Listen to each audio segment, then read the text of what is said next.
जय श्री कृष्ण चैतन्य प्रभु नित्यानंद श्री अद्वैत गदाधर शिवासादि गौर भक्तवृंद। हरे कृष्णा कृष्ण कृष्ण हरे हरे, हरे राम राम राम हरे हरे। हरे कृष्णा। तो आज अध्याय 6 भक्ति कैसे की जाए इसके बारे में हम चर्चा करेंगे। तो टाइटल है how to discharge devotional service, भक्ति कैसे की जाए। तो कौन सी भक्ति की बात हो रही है यहाँ पर, कौन सी भक्ति की जाए?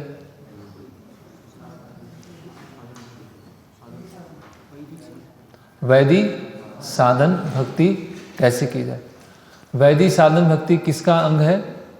साधन भक्ति का। तो सबसे पहले साधन भक्ति की परिभाषा क्या है, पीछे से कोई बताएंगे श्लोक के साथ। साधन भक्ति की परिभाषा क्या है, तब हम समझ पाएंगे कि ये 64 अंग क्या है भक्ति के। तो क्या है साधन भक्ति की परिभाषा? किन्हीं को श्लोक याद है? बताइए।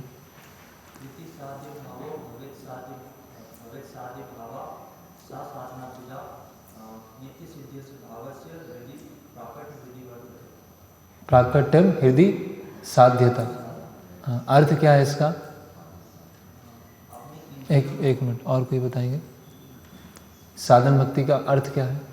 व्यवहारिक परिभाषा बताइएगा। हाँ, इंद्रियों को अभ्यास में लगाना, इससे जो हमारे हृदय में जो लक्ष्य है, भाव, वो जो हृदय में स्थित है उसे प्राप्त करना। तो अपने मन को और इंद्रियों को भगवान की सेवा में लगाना जिसका लक्ष्य है भाव जागृत हो, और वो भाव हमारे हृदय में पहले से ही उपस्थित है। ठीक है, मन और इंद्रियों को भगवान की सेवा में लगाना। तो ये भक्ति के जो 64 अंग हैं वो क्या हैं? मन और इंद्रियों को कैसे भगवान की सेवा में लगाया जाए। ठीक है, फिर वैदिक साधना भक्ति क्या है, उसका श्लोक किसी को याद है? वैदिक साधना भक्ति का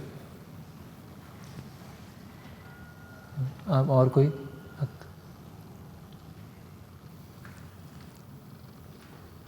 बताइए। यत्र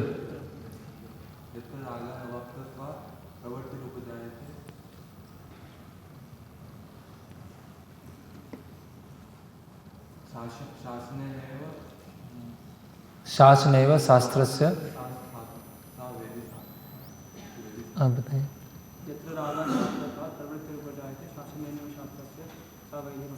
हाँ, इसका अर्थ क्या है, कोई बताएंगे पीछे से, वहाँ से? रवि।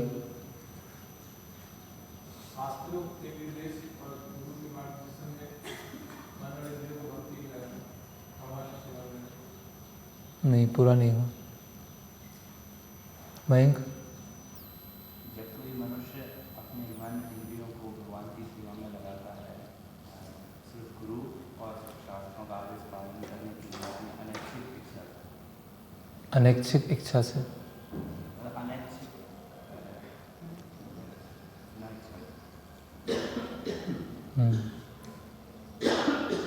क्योंकि जब वैदिक भक्ति की परिभाषा हमको पता नहीं होगा तो हम कितना भी 64 अंग डिस्कस कर लेंगे, फिर वो हम भूल जाएंगे सब।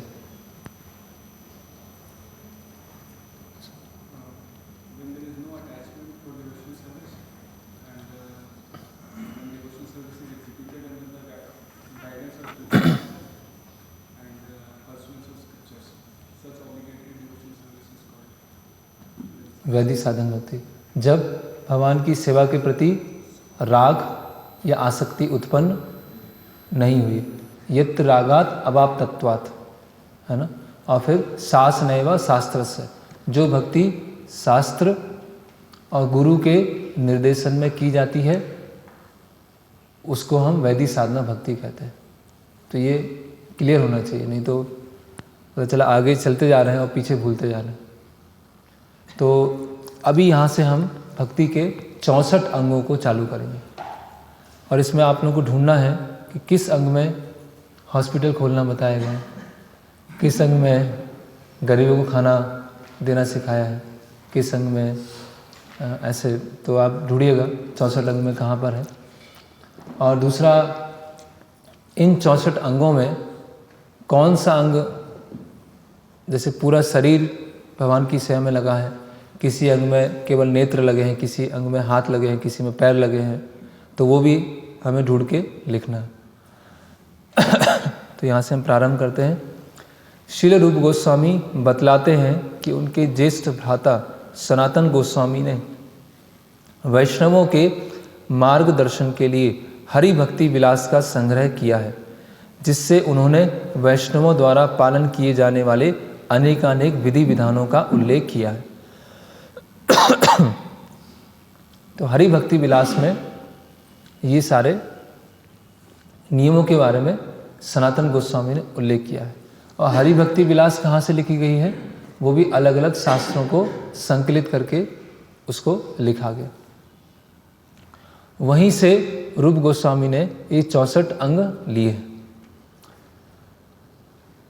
इनमें से कुछ अत्यंत महत्वपूर्ण तथा प्रमुख हैं। इनमें से कुछ महत्वपूर्ण हैं, कुछ गौण हैं। तो मुख्य जो है वो 25 है। तो 25 सबको याद होना चाहिए संस्कृत के साथ में कि 25 मुख्य अंग क्या हैं। मतलब जो हम कर रहे हैं वो तो हमको याद होना चाहिए ना, नहीं तो फिर हम अंधाधुन किए जा रहे हैं। अगर हमको वैदिक साधना भक्ति की परिभाषा भी याद नहीं है तो जो हम कर रहे हैं फिर हम अच्छी तरह से कर ही नहीं पाएंगे, है ना। हमेशा हम संशय में रहेंगे, हमेशा कंफ्यूज रहेंगे, क्या करना है क्या नहीं करना है। इस कथन का भाव यह है कि श्रील रूप गोस्वामी केवल मूलभूत सिद्धांतों का उल्लेख करना चाहते हैं, उनके विस्तार में नहीं जाना चाहते। तो यहाँ पर रूप गोस्वामी प्रिंसिपल बताएंगे, डिटेल्स नहीं बताएंगे। एक होता है प्रिंसिपल, एक होता है डिटेल, है ना। जैसे यहाँ पर उदाहरण आता है कि गुरु के आदेशों को पालन करना है, ये एक प्रिंसिपल है।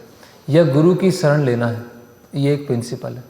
अभी गुरु के आदेशों को कैसे पालन किया जाए वो एक क्या हो गया, डिटेल हो गया। जैसे हरे कृष्ण महामंत्र जप करना है कंपलसरी, वो क्या है, प्रिंसिपल है।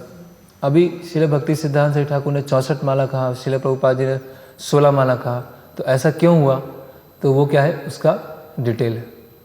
तो डिटेल के बारे में हम चर्चा नहीं करेंगे। यहाँ रूप गोस्वामी बता रहे हैं कि हम प्रिंसिपल के बारे में, सिद्धांतों के बारे में यहाँ पर चर्चा करने जा रहे हैं।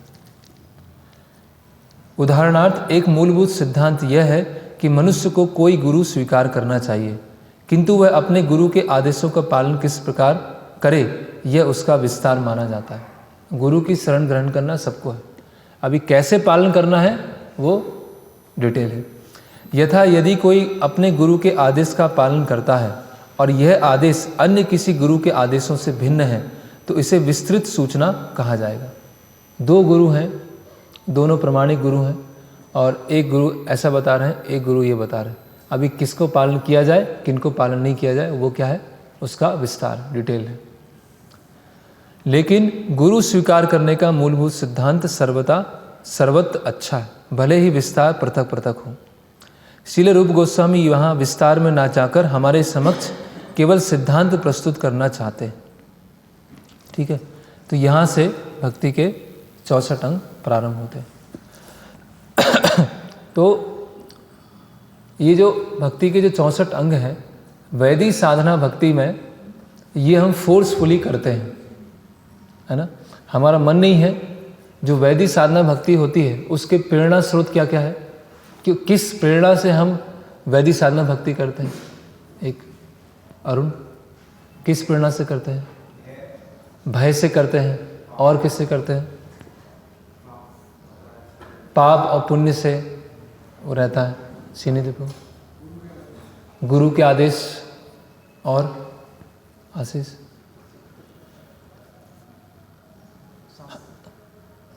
शास्त्र। हम भक्ति क्यों कर रहे हैं, हमें प्रेरणा कैसे मिल रही है, हम कुछ सुनते हैं, शास्त्र पढ़ते हैं, गुरु का आदेश मिलता है, डर होता है हमको, इसीलिए कर रहे हैं ना ये भक्ति। तो इन सब प्रेरणा से अगर हम इस 64 अंगों को पालन कर रहे हैं तो ये क्या है, वैदिक साधना भक्ति। और इन सब अंगों को आसक्ति से और रुचि के साथ पालन कर रहे हैं तो वो क्या है, रागानुगा साधन भक्ति। क्योंकि दोनों साधन भक्ति हैं, वैदिक साधन भक्ति और रागानुगा साधन भक्ति। वैदिक साधन भक्ति में क्या है, दिमाग पे जोर लगा के करना पड़ रहा है, बहुत सारे अलग अलग प्रेरणा है। लेकिन रागानुगा साधना में क्या है, प्रेरणा क्या है, अभी उन अंगों के प्रति, गुरु के निर्देशों के प्रति स्वाभाविक रुचि, आसक्ति डेवलप हो चुकी है। तो कहने का मतलब क्या है, ये नियम आगे चल के छूटते नहीं हैं। ऐसा है कि प्रारंभिक अवस्था में, भक्ति के प्रारंभिक अवस्था में तो हमें नियमों को पालन करना है, बाद में नियम पालन करो या ना करो वो तो भाव प्रेम की बात, ऐसा नहीं। वो भक्त क्या होता है, नियमों को और अच्छी तरह से पालन करना प्रारंभ करता है। उसका प्रेरणा स्रोत क्या बदल जाता है, बदल जाता है। उसका क्या हो गया, उसका प्रेरणा स्रोत क्या हो गया, राग हो गया, आसक्ति हो गई। उसके कारण वो किए जा रहा है और अच्छी तरह से किया जा रहा है ना। जैसे हम देखते हैं कि यहाँ पर भगवान के सामने कीर्तन करना या भगवान की वर्शिप करना, डीटी वर्शिप के अलग अलग नियम हैं। ये वैदिक साधन भक्ति के अंग हैं, ठीक है। अभी जो रागानुगा स्टेज में पहुँच गया है वो और अच्छी तरह से डीटी वर्शिप करना चाहेगा और उसमें पर्टिकुलर होगा कहाँ पर क्या करना। कीर्तन है तो कीर्तन में कौन सी भगवान को राग पसंद है या प्रभुपाद जी के अनुसार क्या है, उसको और जानने का वो प्रयास करेगा। तो डिटेल और ज़्यादा वो डिटेल में जाने का प्रयास करेगा। तो प्रारंभ के जो 10 अंग हैं क्या करना है और बाद के जो 10 अंग हैं क्या नहीं करना है, डूज एंड डोंट्स। पहले 10 हमको फॉलो करना है और बाकी जो 10 है उनको फॉलो नहीं करना है। तो ये 20 प्रमुख अंग हुए और अंतिम में जो 5 हैं वो सबसे प्रमुख हैं, उनको तो किसी भी समय पे नहीं छोड़ना है, वो 5 अंग जो हैं। तो सबसे पहला अंग है, और ये हमारी प्रीचिंग के लिए भी काफ़ी अच्छे हैं, प्रचार भी हम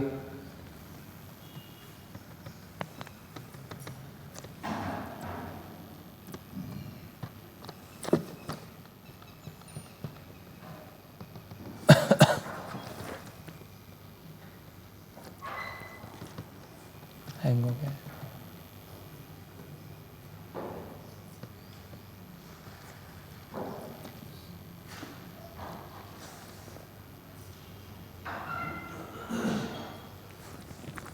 तो पहला है प्रामाणिक गुरु के चरण कमलों की शरण ग्रहण करना। प्रामाणिक गुरु के चरण कमलों की शरण ग्रहण करना, इसको बोलते हैं आदव गुरु पादाश्रय। आदव गुरु पादाश्रय, गुरु का आश्रय ग्रहण करना। जैसे हम देखते हैं कि दीक्षा से पहले क्या होता है, आश्रय, आश्रय होता है। तो गुरु द्वारा दीक्षित होकर उनसे भक्ति करना सीखना। तस्मात् कृष्ण दीक्षादि शिक्षणम, तस्मात् कृष्ण दीक्षादि शिक्षणम।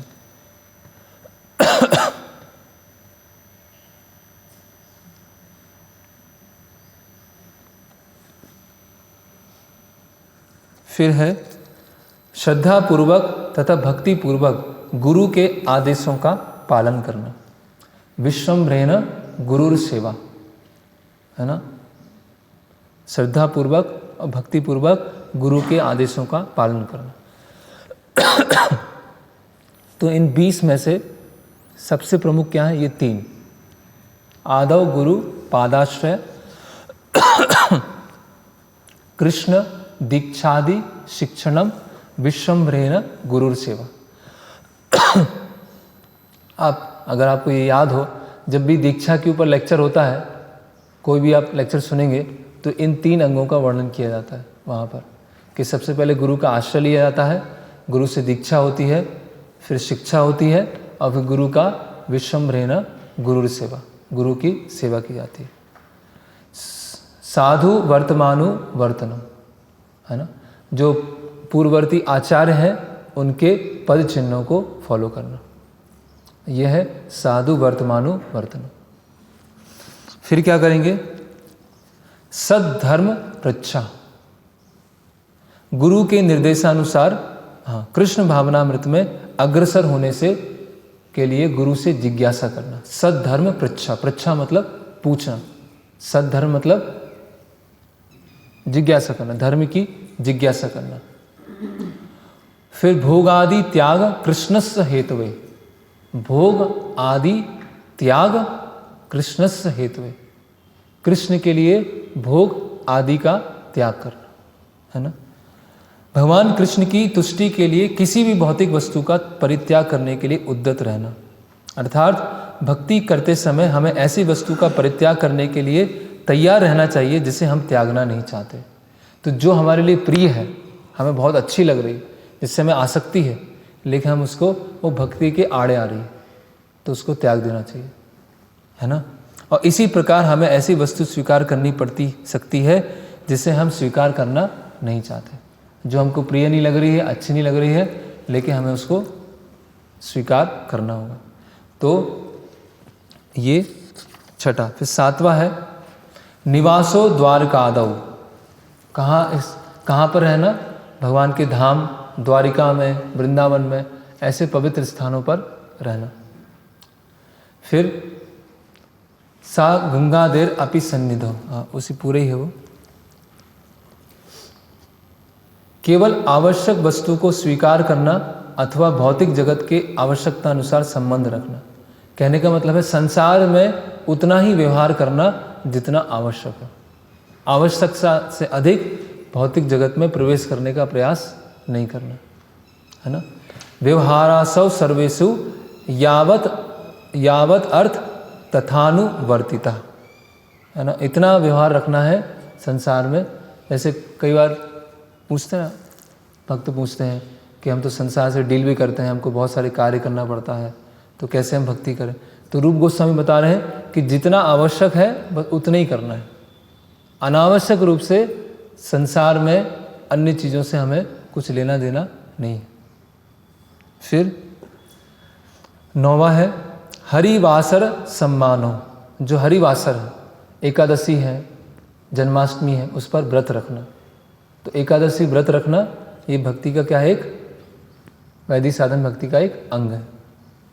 फिर है पवित्र वृक्षों की यथा वट वृक्ष की पूजा करना, है ना।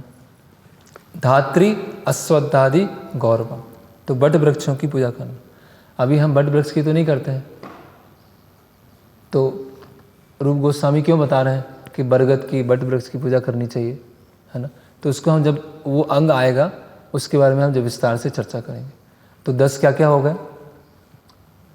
पहले गुरु का आश्रय लेना, दूसरा दीक्षा और शिक्षा, फिर गुरु की सेवा करना, फिर पूर्ववर्ती आचार्य हैं उनके पद चिन्हों पे चलना।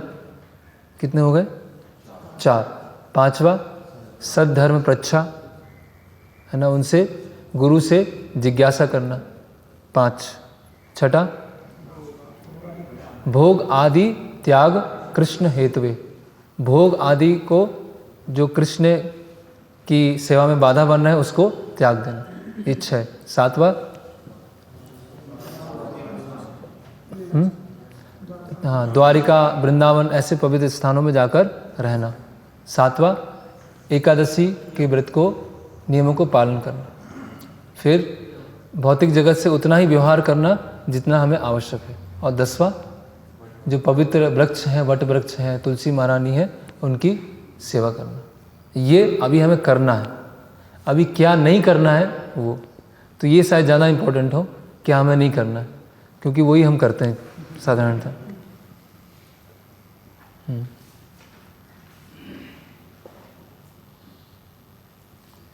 ओके, तो ये 10 प्रमुख अंग हुए। यहाँ बताया जा रहा है विधिवत भक्ति आरंभ करने के लिए इन 10 प्राथमिक बातों की आवश्यकता होती है। यदि प्रारंभ में नवदीक्षित भक्त उपयुक्त 10 नियमों का पालन करता है तो वह निश्चित रूप से कृष्ण भावनामृत में अच्छी प्रगति करेगा, है ना। फिर अगला आता है कि अभक्तों की संगति का दृढ़तापूर्वक परित्याग, अभक्तों की संगति को त्यागना।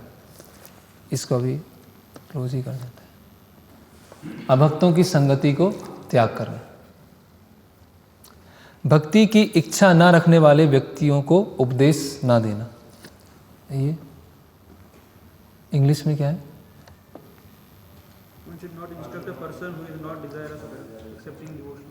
हाँ, जो भक्ति ग्रहण करना नहीं चाहता है उसको उपदेश नहीं देना, तो उसको उपदेश हमें देना चाहिए। जो भक्ति ग्रहण करना नहीं चाहता, एक स्तर का उपदेश हमें देना चाहिए जो भक्ति ग्रहण करना नहीं चाहता।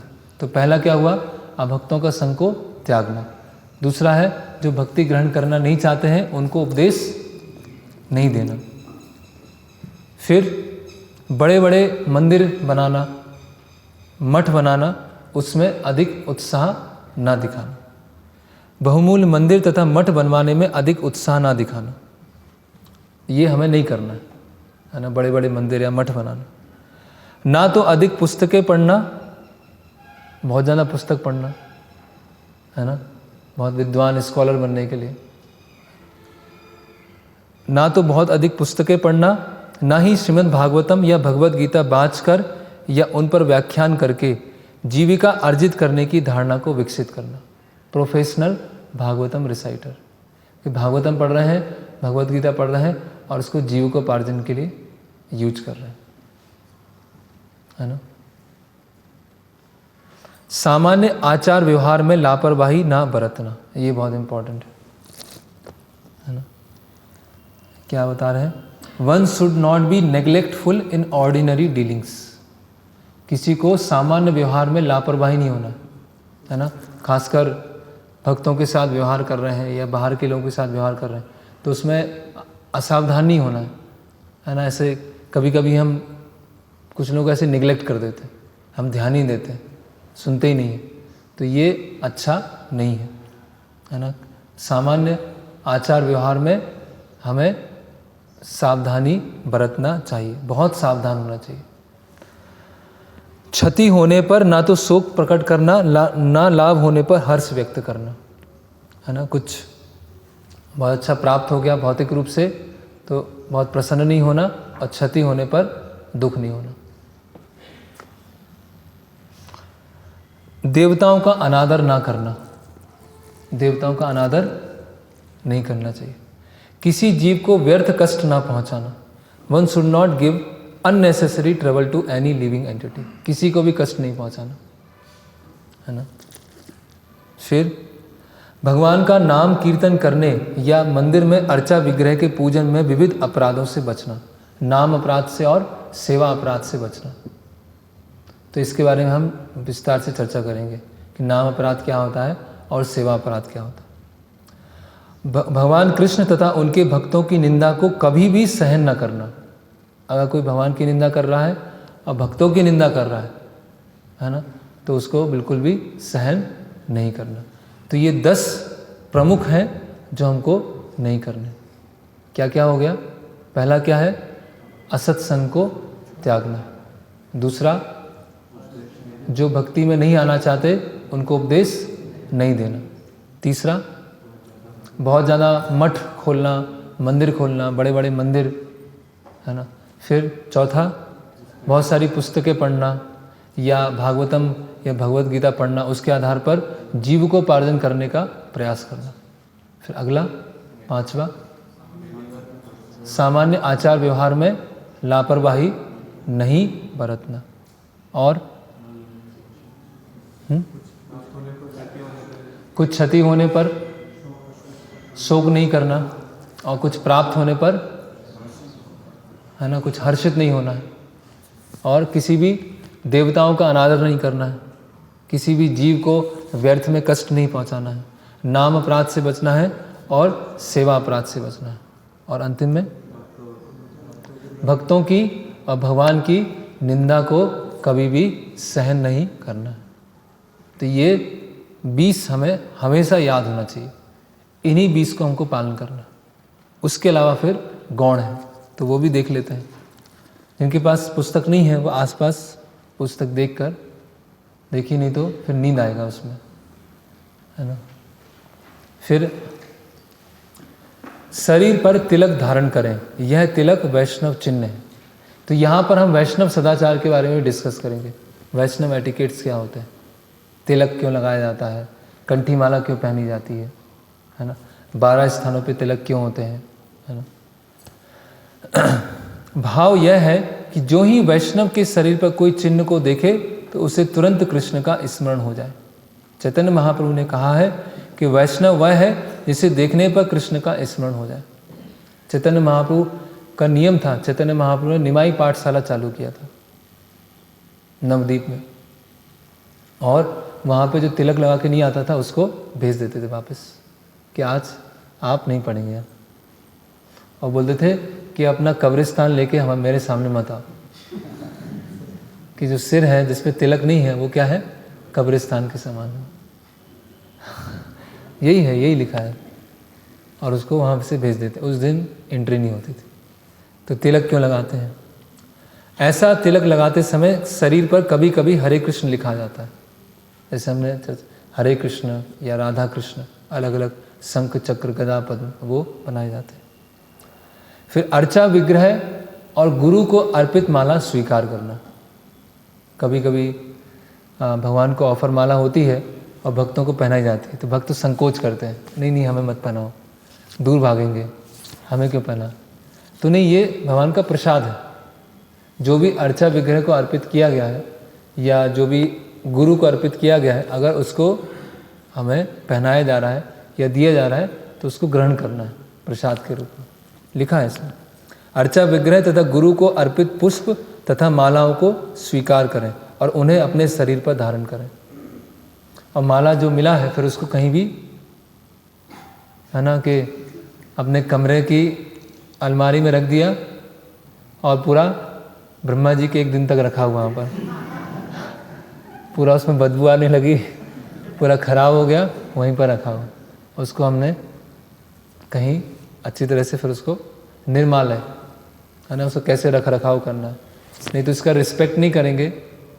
वो कथा आती है ना समुद्र मंथन से पहले की, कि इंद्र को माला पहनाई गई, तो इंद्र ने क्या किया, अपनी माला निकाल के हाथी को पहना दिया, और हाथी ने क्या किया, माला निकाल के पैरों से कुचल दिया, है ना।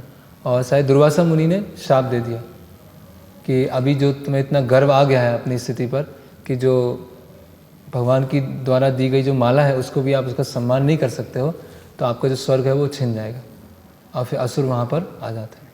तो ये इस तरह से हमें ध्यान रखना है। अर्चा विग्रह के समक्ष नाचना सीखें। अभी कीर्तन हो रहा है तो कोने में खड़े हुए, हाथ पैर पूरा, है ना, तो अर्चा विग्रह के सामने क्या है, नाचना है। मेंटल प्लेटफॉर्म पर नहीं रहना है, सोच रहे हैं कुछ प्लानिंग सोच रहे हैं, नहीं, अच्छी तरह से नाचना है। अर्चा विग्रह या गुरु को देखते ही नमस्कार करना सीखें। गुरु जहाँ भी हो वहाँ पर प्रणाम करना। जैसे ही अर्चा विग्रह को देखा, जितनी बार भी मंदिर में आए प्रणाम करना, मंदिर से बाहर जा रहे हैं प्रणाम करना। ऐसे नहीं अभी प्रणाम करके गए थे, फिर 15 मिनट के लिए बाहर गए, फिर मंदिर में आए, अभी प्रणाम नहीं किया। जितनी बार भी मंदिर में आए प्रभुपाद जी को प्रणाम करना है और अर्चा विग्रह को प्रणाम करना है। जब भी जा रहे हैं प्रणाम करके निकल रहे है ना। ऐसे गुरु हैं, गुरु महाराज हैं या श्रील प्रभुपाद, कि जब भी गुरु उपस्थित है जहाँ भी पहली बार दिखे प्रणाम करना, फिर दिखे फिर प्रणाम करना, है ना। तो ये भगवान कृष्ण के मंदिर में जाते ही खड़ा हो जाएं। फिर जब अर्चा विग्रह की शोभा यात्रा निकल रही हो तो भक्तों को चाहिए कि तुरंत यात्रा में सम्मिलित हो। जहाँ भी शोभा यात्रा, रथ यात्रा निकल रही है या विग्रहों को दर्शन कराने के लिए ले जाया जा रहा है या विग्रहों की परिक्रमा हो रही है, जहाँ भी है तो उसमें शामिल होना। तो यहाँ पर प्रभुपाद जी अपने जीवन का उसमें बता रहे हैं। यह ध्यान देने वाली बात है कि भारत के विष्णु मंदिरों में विशेषता यह प्रथा है कि प्रमुख अर्चा विग्रह तो मंदिर के विशेष स्थल पर स्थायी रूप से स्थापित होते हैं, किंतु छोटे छोटे अर्चा विग्रह के समूह को सायंकाल में विहार यात्रा पर निकाला जाता है, जिनको क्या बोलते हैं, उत्सव विग्रह।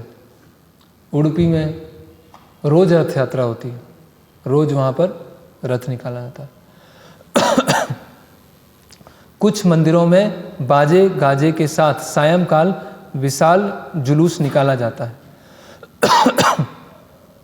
जैसे राजा होते हैं ना, एक समय राज्य में निकलते हैं, ऐसे ही भगवान क्या है कि जो उत्सव विग्रह हैं वो बाहर निकले, सब देख रहे हैं अपने राज्य में क्या चल रहा है, तो सारे भक्त उनके क्या हो जाते हैं, उनके साथ शामिल हो जाते हैं।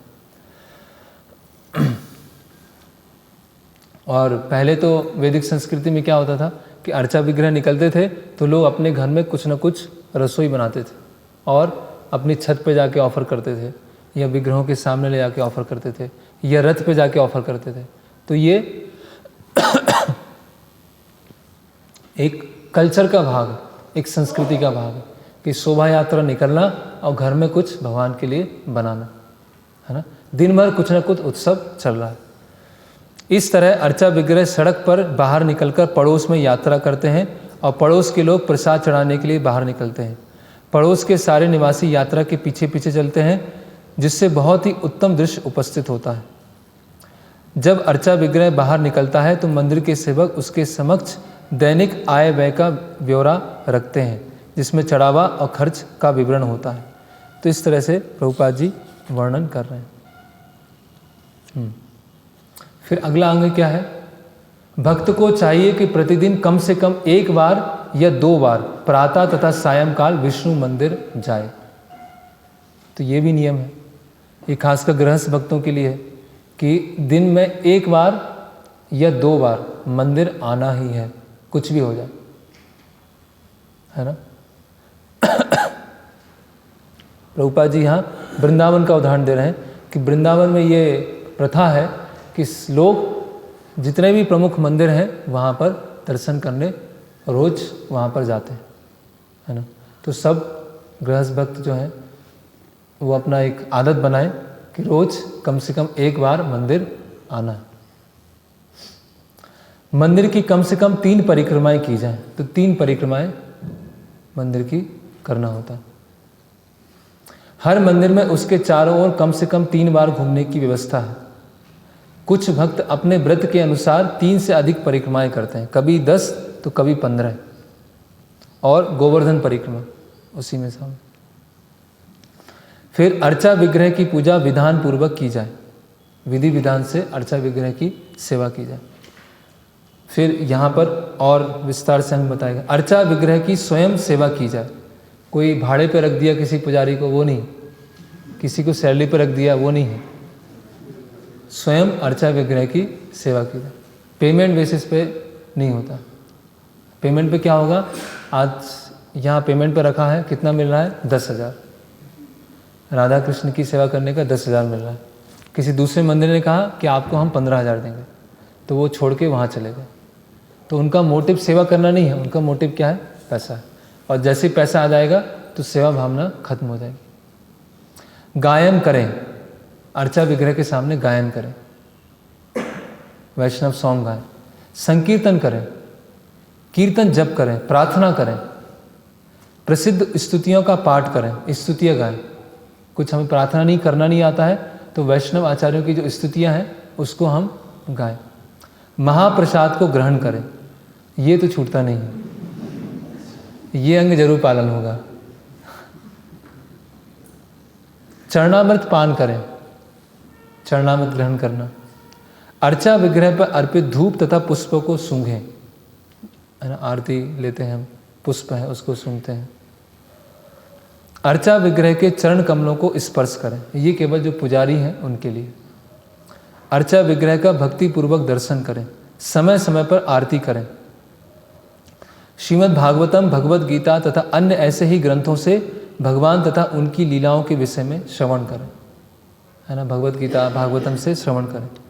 अर्चा विग्रह से अनुग्रह करने के लिए प्रार्थना करें। तो हमें इसमें बनाना एक सारणी बनाना है, टेबल, कि किस भक्ति के किस अंग में कौन सी इंद्रिय लग रही है, किस में हाथ लग रहे हैं, किस में आँख लग रहे हैं, किसी में जीभ लग रही है, किसी में पूरा शरीर लग रहा है, किस में मन लग रहा है, वो सब गिनना है। अर्चा विग्रह का स्मरण करें, अर्चा विग्रह का ध्यान करें, स्वेच्छा से कुछ सेवा करें। मंदिर आए तो कुछ ना कुछ सेवा करें, है ना। हमारी मेंटलिटी क्या होती है, हमारे लिए क्या है, जहाँ भी हम जाते हैं हमारे लिए क्या मिलने वाला। तो मंदिर भी आते हैं, जैसे कोई भी नया दर्शनार्थी यहाँ पर आते हैं तो हमें मिलेगा क्या, है ना, प्रसाद या कुछ मिलना चाहिए, लेकिन हमें आके कुछ ना कुछ हमें सेवा देना चाहिए, है ना। बस लेने की भावना नहीं है, बस लेते रहे लेते रहे लेते रहे लेते रहे और कुछ सेवा हमने किया नहीं। भगवान का ध्यान अपने सखा के रूप में करें, अपनी हर वस्तु भगवान को अर्पित करें, अपनी मनपसंद वस्तु यथा भोजन तथा वस्त्र भेंट करें। जो सबसे फेवरेट चीज़ है वो भगवान को देना है, जो घर में सबसे रिजेक्टेड चीज़ है वो भगवान को नहीं देना है। जो ऐसी चीज़ जो घर में जिसका कोई यूज है ही नहीं, क्या करते हैं, भगवान की सेवा में दे के आते हैं। और जो सबसे प्रिय चीज़ है वो घर में रखी हुई है। यहाँ रूप गोस्वामी क्या बोल रहे हैं, जो सबसे मनपसंद चीज़ है वो भगवान को अर्पित करना है। रिजेक्टेड चीज़ भगवान को नहीं देना है कि कुछ खराब हो गया, चल नहीं रहा था, मंदिर में दे दिया, है ना। 2 व्हीलर चल नहीं रही थी, अभी मंदिर में आ गई। कृष्ण के लिए सारे कष्ट झेलें और हर प्रयास करें, हर हालत में शरणागत बने रहें, तुलसी के पौधों को सींचें। जो अकेले हैं, मान लीजिए जहाँ पर भक्तों का संग नहीं है, कोई एसोसिएशन नहीं है, मंदिर नहीं है, तो तुलसी महारानी की सेवा करें। तुलसी महारानी की सेवा करने से क्या होगा, भक्तों की सेवा होगी। तुलसी महारानी भगवान की महान भक्त हैं। नियमित रूप से श्रीमद् भागवतम तथा ऐसे ही अन्य ग्रंथों को सुने, नियमित रूप से श्रवण करना। मथुरा, वृंदावन तथा द्वारिका जैसे पवित्र स्थानों में जाकर रहें, तीर्थ यात्रा। वैष्णवों की सेवा करें, भक्तों की सेवा करें, ये भी भक्ति का एक अंग है। अपने साधनों के अनुसार अपनी भक्ति की व्यवस्था करें। जितना साधन है, जितना भगवान ने दिया है, उसके अनुसार सेवा करना, है ना। कार्तिक मास में विशेष सेवा का प्रबंध करें। कार्तिक मास आ ही रहा है, कार्तिक में विशेष कुछ व्रत लें, कुछ प्रतिज्ञा लें कि अभी मैं इस कार्तिक से ये चीज़ छोड़ने वाला हूँ या इस चीज़ को मैं बढ़ाने वाला हूँ। तो कुछ विशेष ऐसे हमें प्रतिज्ञा लेना चाहिए। जन्माष्टमी पर विशेष सेवा आयोजन करें। अर्चा विग्रह के लिए जो भी कुछ किया जाए वह सावधानी पूर्वक तथा भक्ति पूर्वक किया जाए। भक्तों के बीच में भागवत बाँचने का आनंद उठाया जाए, बाहरी लोगों के बीच में नहीं। अधिक बड़े चढ़े भक्तों की संगति करें। थोड़ा सा हिंदी में हो गया, अधिक बड़े चढ़े भक्तों की, उन्नत भक्तों की संगति करें। भगवान के पवित्र नाम का कीर्तन करें। मथुरा की सीमा में वास करें। कुछ जो है इसमें बार बार रिपीट भी हो रहे हैं। इस प्रकार कुल मिलाकर 64 विधान हैं, ठीक है। तो 10 मूल विधान हैं, 10 गौण हैं और उसके बाद कितने बचते हैं, 44। और उन 64 में से 5 सबसे प्रमुख हैं। क्या है, अर्चा विग्रह की सेवा, भागवत का श्रवण, भक्तों का संग, संकीर्तन और मथुरावास। ये 5 सबको कम से कम 5 ये याद होना चाहिए। किसी भी समय पूछा जाए तो ये 5 अंग तो हमें याद होने ही चाहिए, है ना। नाम संकीर्तन, विग्रहों की सेवा करना, भक्तों की संगति, मथुरावास और भागवत श्रवण। ये 5 अंग, और पूरे दिन में हमें देखना है ये 5 अंग फॉलो हुए कि नहीं हुए। अर्चा विग्रह की सेवा कुछ हुई कि नहीं हुई, भक्तों का संग हुआ कि नहीं हुआ है, भागवत श्रवण, संकीर्तन, है ना। और मथुरावास कैसे हो जाएगा, भक्तों के साथ में रहने से। भक्ति की इन 64 बातों में हमारे मन, वाणी तथा शरीर से संबंधित सारे कार्य सम्मिलित है। तो पूरा शरीर, पूरी इंद्रियां, कर्मेंद्रियां, ज्ञानेंद्रियां, मन, सब कुछ भगवान की सेवा में एंगेज है इन 64 अंगों के द्वारा। जैसा कि प्रारंभ में कहा जा चुका है कि भक्ति के विधानों का आदेश है कि हमारी सारी इंद्रियां भगवान की सेवा में लगाई जाए। ऋषिकेन ऋषिकेश सेवनम भक्तिर उच्चत। जो इंद्रियों के स्वामी हैं उनकी इंद्रियों के द्वारा सेवा की जाए, है ना। अब श्रील रूप गोस्वामी विभिन्न शास्त्रों से प्रमाण देकर इनमें से अनेक बातों की प्रामाणिकता की पुष्टि करेंगे। अभी अलग अलग एक एक अंग को समझाया जाएगा और एक एक अंग शास्त्रों में कहाँ पे दिया है वो रूप गोस्वामी समझाएंगे। तो ये जो अध्याय 7 है ये बहुत महत्वपूर्ण है। इस अध्याय 7 में जो 10 अंग हैं उसके बारे में वर्णन किया जाए, क्या करना है और क्या नहीं करना है। तो इनकी हम विस्तार से चर्चा करेंगे क्योंकि हम दैनिक जीवन में वही करते हैं, है ना। तो यहाँ पर हम विश्राम लेंगे। हरे कृष्ण। किसी का कोई प्रश्न है, कोई जिज्ञासा है तो पूछ सकते हैं। और प्रयास करें कि ये 25 अंग हमको याद हो, और 25 में से 3 प्रमुख हैं और 5 प्रमुख हैं। 3 और 5 8 हमको याद होना चाहिए।